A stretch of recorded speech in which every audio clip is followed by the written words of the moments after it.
اسی طرح عبداللہ بیان کرتے ہیں کہ ابو بکر صدیق رضی اللہ عنہ کے پاس جو غلام لے گئے تو ان میں سے میں بھی تھا. تو یہ عبداللہ صاحب بھی کوئی غلام تھے. تو وہ بیان کرتے ہیں کہ میں بھی تھا اور بھی تھے. تو جب سب غلام ان کے سامنے پیش کیے گئے تو ان سے ہٹ کر نماز کے لیے کھڑے ہو گئے. یہ سب غلام بھی ان کے ساتھ نماز کے لیے کھڑے ہو گئے. نماز کے بعد ابو بکر صدیق رضی اللہ عنہ نے ان کی طرف پوچھا آپ نے کس کے لیے نماز پڑھی ہے؟ سب بولے اللہ کے لیے. تو پھر آپ نے فرمایا کہ پھر آپ اسی کے لیے آزاد ہو گئے اور ان کو آزاد کر دیا. اچھا یہ کیوں تھا؟ اس لیے کہ ابو بکر صدیق رضی اللہ عنہ صرف یہ دیکھنا چاہتے تھے کہ یہ جو لائے باقی خلوص کے ساتھ ایمان لایا ہے یا پھر وہ محض ایک طرح کے بھاگ کے تو وہ آئے ہوئے. تو اس لیے انہوں نے نماز اسی لیے کی تاکہ یہ پتہ چلا کہ واقعی اللہ کے لیے کی، تو اس کا مطلب وہ ایک خلوص پر نماز پڑھ رہے ہیں. ٹھیک ہے. اچھا پھر ابن شہاب زہری جو کہ کوئی اوتھینٹک اسکالر نہیں ہے لیکن انہوں نے بھی یہ اس میں بیان کیا کہ مسلمانوں میں یہ معمول کی بات تھی کہ مسلمان کو غیر مسلم کا غلام نہیں بنتے دیا جاتا تھا.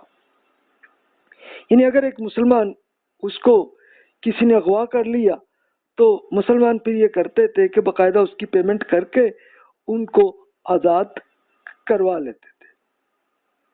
اسی طرح ایک جارج بش 19ویں صدی کے ایک اسکالر وہ ہے. تو یہ جارج بش ایک تو وہ ہے نا کہ جو امریکہ کے صدر بنے، وہ نہیں بلکہ یہ ایک پہلے اسکالر تھے. تو انہوں نے بھی ایک بک میں لکھی تو وہ بتاتے ہیں کہ it has hence become a standing rule among his followers always to grant their freedom to such of their slaves as embrace the religion of the prophet. تو انہوں نے بھی یہ جارج بش صاحب نے بھی لائف آف محمد ایک بک انہوں نے لکھی. جیم وڈنی بھی ایک اسکالر ہیں جو کرسچین اسکالر ہیں. تو ان کی بک ہے the genesis of evolution of Islam and Judeo means یہودی جیوز اور کرسچینٹی. اس میں انہوں نے وہی بیان کرتے ہیں the absolute equality of all men. In theory, at least, it knows neither high nor low, rich nor poor. All stand up the same level. The strong tie of a common brotherhood caste disappears at its touch. Early Christianity possessed somewhat of this, yet not to the same degree. La ilaha illallah, and the slave was free. تو یہ جو انہوں نے Christianity کا جو فرمایا یہ انہوں نے اگلے دور کا کہا، ورنہ حضرت عیسیٰ علیہ السلام کے زمانے میں بھی یہی طریقہ تھا کہ جو بھی ایمان لاتے تو پھر اچھا ان کا سٹیٹس پھر ایسا ہی ہوتا تھا کہ جیسے ایک غلام ہے تو وہ اگر مسجد میں پہلے آیا تو وہ اگلی رکعت میں سب سے آگے وہی کھڑے ہوتے تھے. تو یہ سٹیٹس ایسا تھا. تو اس سے آپ خود اندازہ کر سکتے ہیں کہ اس کو کیا. اچھا اب آئیے سٹیٹس کے معاملے پہ کہ یہ ایک ایشو تھا کہ ظاہر ہے کہ مشرکین کے ہاں بھی اور جتنے بھی ان ایتھیکل لوگ تھے تو وہ مالکان اپنے امپلائیز کا استحصال کرتے تھے.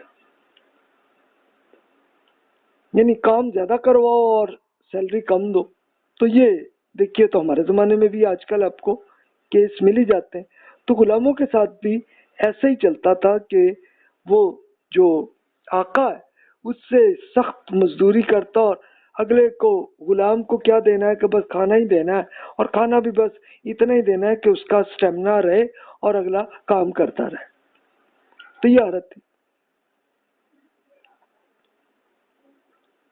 پھر اسی طرح ڈاکہ زنی اور اس طرح کا یہ معاملات یہ کرنا. اور پھر کئی ایسے بھی تھے کہ جو غلام کو دیکھا کہ یار وہ اب کسی کام کے قابل نہیں رہے تو ان کو لے کے چلو بھی تم یہاں کے بھیک مانگو، اور لے کے رقم اگلے نے لے لینی. تو آقا جو ہے اس طرح سے لے لیتا تھا. اچھا، اب یہ بھی ہوتا تھا کہ بندہ آزاد ہو بھی گیا غلام تو تب بھی اس کا سٹیٹس وہی رہتا تھا کہ جو وہ ایک پرانا غلام، یعنی ایک طرح کا ایسے ہی جیسے آج کل کے کلچر میں دیکھیں کہ جیسے ایک غریب آدمی کو اس کا وہ سٹیٹس نہیں ملتا، تو وہی صورتحال تھی. تو اب رسول اللہ صلی اللہ علیہ وسلم نے اس کے لیے پھر کیا کیا عمل کیے، غلاموں کی عزت نفس سے متعلق اصلاحات اس کے لیے کیے، اصلاح اس کے لیے فرمائی اور لوگوں کو دیا. اور اس کے لیے قرآن مجید میں اللہ تعالیٰ نے ارشاد فرمایا، بسم اللہ الرحمن الرحیم، یا ایھا الناس انا خلقناکم من ذکر و انثی وجعلناکم شعوبا وقبائل لتعارفوا ان اکرمکم عند اللہ اتقاکم ان اللہ علیم خبیر.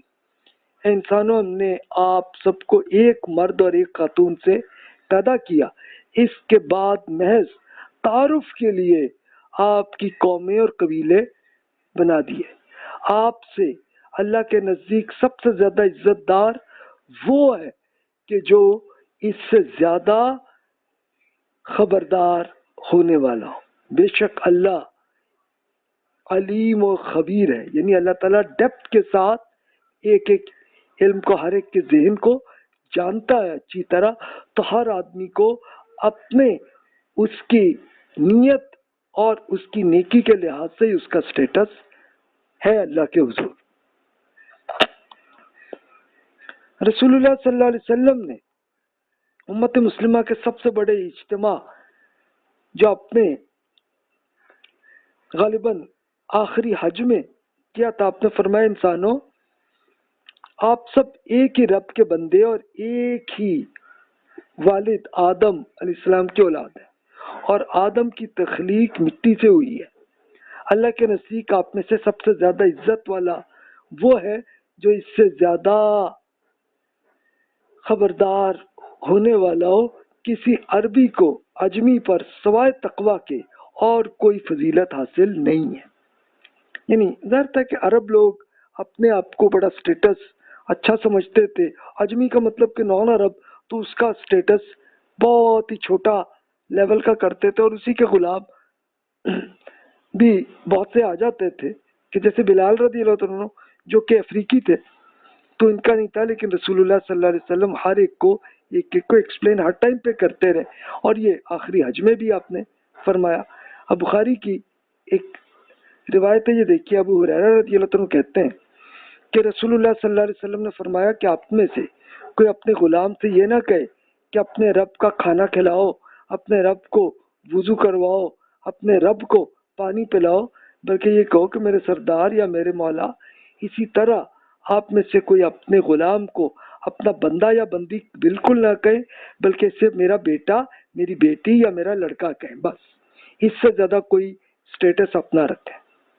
یعنی جو ایگزسٹنگ غلام تھے، تو اس میں فرمایا کہ بھی اچھا وہ لوگ کیا کرتے تھے کہ جو آقا تھے وہ کہتے تھے کہ بھی غلام کو کہنا ہاں بھئی تم مجھے رب کو، تو اس طرح کا سٹیٹس تھا. تو رسول اللہ صلی اللہ علیہ وسلم پر جو ایمان لائے تو آپ نے ان کو بتایا کہ نہیں بھائی یہ لفظ بالکل نہیں کہنا، بلکہ ان کو اپنا بیٹا اور بیٹی کی طرح ہی آپ ٹریٹ کریں، یعنی اس سے زیادہ آپ کو نہیں کرنا. اسی طرح نبی کریم صلی اللہ علیہ وسلم نے یہ جو ہدایت فرمائی کہ الفاظ میں معنی ادا کریں کہ تکبر سے پاک ہو. تو عربی میں لفظ تھا غلام. غلام کا مطلب ہے لڑکا، عربی میں تو یہ ہوتا تھا.